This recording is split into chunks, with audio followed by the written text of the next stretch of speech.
All right, everyone, let's dive into this pretty serious weather situation brewing for Wednesday and Thursday. Yeah, you're going to want to pay attention to this one. We're looking at this weather.com article that breaks down the severe threat coming up. Definitely not your average full day. So we're talking like a deep dive here to make sure everyone listening knows what to expect. A powerful cold front's going to be sweeping across the plains and the Midwest and even into the South. Yeah, I was looking at the map earlier, and it's a huge swath of the country. And with that cold front, we're talking intense thunderstorms, potential tornadoes. Oh, yeah, definitely tornadoes and damaging winds. The whole shebang. All right, so not just a little rain shower, Definitely. not just a little sprinkle. And it's serious enough that the Storm Prediction Center is already issuing watches and warnings. Yeah, I saw that. Those are never good to see. Those are like flashing red lights in the weather world. When you see a watch, it means conditions are favorable for severe weather, so just be on alert. Yeah, got to be ready. And a warning means it's happening now, so take cover immediately. Yeah, get to safety.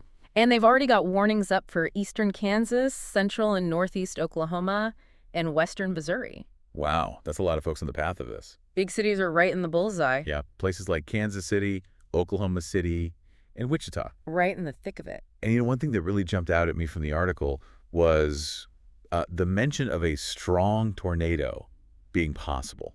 Not just any tornado. Yeah, not just a little twister, a strong one. We're talking like an EF2 or greater on that enhanced Fujita scale. That's no joke. So for folks who might not know what that means, can you sort of break down like what an EF2 tornado can do? Yeah, so imagine an EF2 ripping through your neighborhood. Yikes. That's the kind of damage we're talking about. Structures down, trees uprooted, cars tossed around. Yeah, the whole 9 yards. Being prepared is non-negotiable with this one. Absolutely. No time to be messing around outside. You got it. And so while the article did say that damaging winds are the most likely threat, those tornadoes and even hail are still possibilities. So it's a mixed bag of threats coming with this front.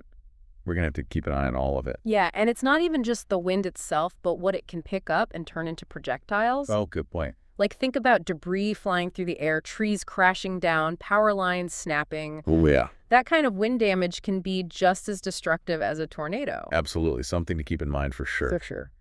So now looking ahead a little bit to Thursday, the article says the severe risk lessens as the front pushes east, but strong storms could still pop up from the Ohio Valley to the deep south. So while things calm down a bit, we're not completely out of the woods yet. Right, like round 2 of severe weather. Yeah, the main threat on Thursday shifts more to those powerful wind gusts. So the tornadoes are less likely, but still possible. Right, though we can't rule out an isolated tornado in the lower Mississippi Valley. Yeah, always have to be prepared for anything. Oh. And, hey, for some folks out there, a bigger worry might be a rumble of thunder messing with trick-or-treat plans. Oh, that's right. It is Halloween. Got to keep those priorities straight. Halloween is a big deal. So, I mean, the article did mention that some areas might see those thunderstorms right around trick-or-treating time. Yeah, so just something to keep an eye on. Yeah, definitely check the forecast before you head out. Absolutely. And another thing to get ready for is a temperature plunge after this front. Yeah, bundle up. Talking a 15 to 25 degree drop. No kidding, going from record highs back to what's typical for late October. So it's going to be quite a shock to the system. Oh yeah, that's a big swing. Especially after some pretty warm weather lately. It's easy to forget how volatile fall weather can be. For sure. One day it's t-shirt weather, the next you need a jacket. Absolutely. And, if you're out there trick-or-treating on Halloween night, those little ghosts and goblins might need some extra layers. Definitely. Got to keep the kiddos warm. Now, before we move on to the whole staying safe part of this, I think it's worth highlighting something the article mentioned. Oh yeah, what's that? This isn't just a springtime threat. You're right. We always think of severe weather and tornadoes as a spring thing. Right, like tornado season. Exactly. But this event is a reminder that tornadoes and outbreaks can happen in the fall and winter too. You got it. Being prepared isn't seasonal, it's a year-round thing. Couldn't said it better myself. Yeah. It's funny, we always seem to fixate on tornadoes. Yeah, they're definitely the most dramatic part of severe weather. Right, but the article really emphasizes those damaging winds as the most likely threat. Yeah, and it's easy to kind of downplay those compared to a twister, but wind gusts can pack a serious punch. Oh, absolutely. So we're not just talking about a strong breeze here. Nope. Like, imagine these winds ripping through your town, turning everyday things into dangerous projectiles. Exactly. Trees getting uprooted, power lines snapping, debris just flying everywhere. Yikes. So not a time to be outside. definitely not. So what should you do if those strong winds hit? How do you stay safe?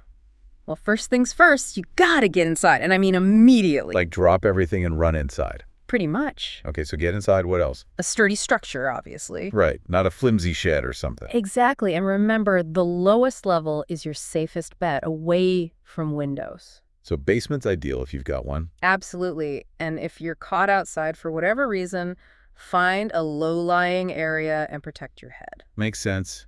Stay low and cover up. Yep, and always, always listen to any warnings or instructions from local authorities. They're the experts on the ground. Exactly. So good advice there. Now, the article also mentions hail as a possibility, but doesn't go into a ton of detail. Yeah, hail can be tricky. We're not talking about a gentle sprinkle of ice here, right? Oh no, those hailstones can get big enough to cause serious damage to cars and crops and even buildings. Wow, I never really thought of it that way. It's something a lot of folks overlook. Having a plan for sheltering your car can be essential. So if those hailstones start falling, what's the best way to protect yourself? Again, seeking shelter indoors is always the safest bet. Stay inside, stay safe. But if you happen to be driving, try to pull over under an overpass or into a covered parking garage. Ah, that's a good tip. Use those structures for cover. And if you're caught out in the open, find something sturdy to cover yourself with. Like a thick blanket or something. Exactly. Even a trash can lid in a pinch. Whatever you can find. You got it. All right, so some good tips to keep in mind there. And of course, we can't forget about those tornadoes, even though they're not the most likely threat. They're definitely the most nerve-wracking. Oh, for sure. Tornadoes are unpredictable and just incredibly destructive. Forces of nature. You said it.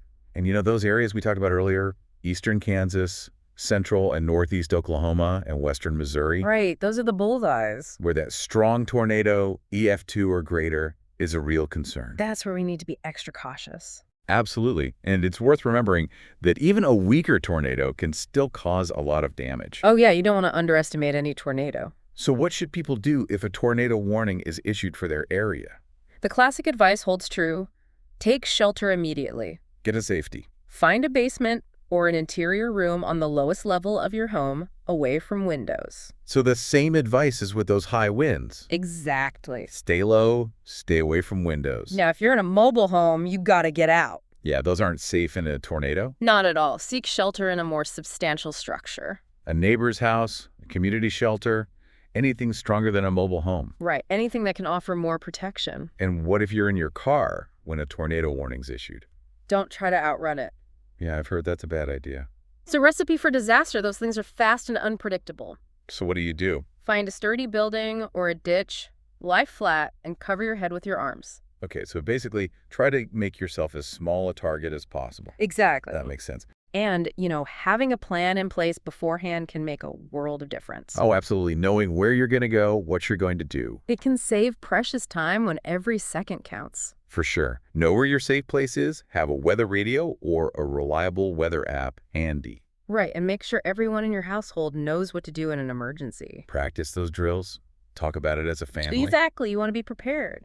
Speaking of preparation, the article also mentions that significant temperature drop after the front moves through. Oh yeah, that's going to be a shock. It might not seem like a big deal compared to a tornado, but 15 to 25 degrees is a big swing. Especially after some unseasonably warm weather, it can catch people off guard. Definitely. So what can people do to get ready for that? Well, first and foremost, make sure you've got clothes for cooler weather. Yeah, break out those sweaters and jackets. Exactly. Layer up, wear a hat and gloves, and be mindful of the wind chill factor. It's always colder than you think when the wind's blowing. You got it. And it's a good idea to check on elderly neighbors or family members to make sure they have adequate heating and are staying warm. Absolutely. Those folks are more vulnerable to the cold. So just a little reminder to look out for each other. Exactly. Community is important. And, while we're focusing on these specific threats, the big takeaway here is that severe weather can happen anywhere, anytime. That's right. We tend to think of it as a seasonal thing, but it's not. This event is a good reminder that we need to be vigilant and prepared year-round. Couldn't agree more. So we've talked about the hazards, how to stay safe. But how can you stay ahead of the storm, so to speak? That's the key question, right? How can you make sure you're getting the right information at the right time? So you can make informed decisions and stay safe. That's the million-dollar question, isn't it? It really is. We've given everyone a lot to think about, but how do you actually stay informed? So you don't get caught off guard. Right, exactly. Well, the good news is we live in a time where weather information is everywhere. It really is. The article mentions checking out weather.com Yeah, I saw that. for the full Halloween forecast and other good stuff, and that's a great place to start. Definitely. I use that one all the time. But it's also smart to have a few different sources that you trust. Like multiple ways to get the info. Exactly, so you can compare and see if they're all saying the same thing. Right, make sure you're getting a consistent story. The National Weather Service is always a good one. Local news channels. Weather apps? There are tons of options out there. Yeah, you can even get those weather radios if you're old school. Oh yeah, those are good for when the power's out. For sure. The key is to have a couple of go-to sources that you check regularly. Especially when severe weather is in the forecast. Absolutely. Make it a habit. And don't forget about those weather alerts on your phone. Oh, those are lifesavers. They can really make a difference. They can give you that extra time to take shelter and stay safe. So those few minutes could be crucial. Absolutely. So let's recap here for a second. Good idea. We've talked about the specific threats coming Wednesday and Thursday. Damaging winds, hail. And yeah, that chance of a strong tornado. Can't forget about that. We went over some safety tips, the importance of having a plan. And knowing where to get your weather info. But I think the biggest takeaway here is that severe weather doesn't care about the calendar. It can happen anytime. Anywhere, any season. Being prepared is a year-round thing. Couldn't have said it better myself. And it's not just about you. Right, it's about everyone around you. Your family, your neighbors, your community. We're all in this together. Sharing what you learned today, helping others prepare. And that's a big part of staying safe. Absolutely. So we encourage everyone listening to check out those resources on weather.com. Stay updated, stay informed. Stay tuned to your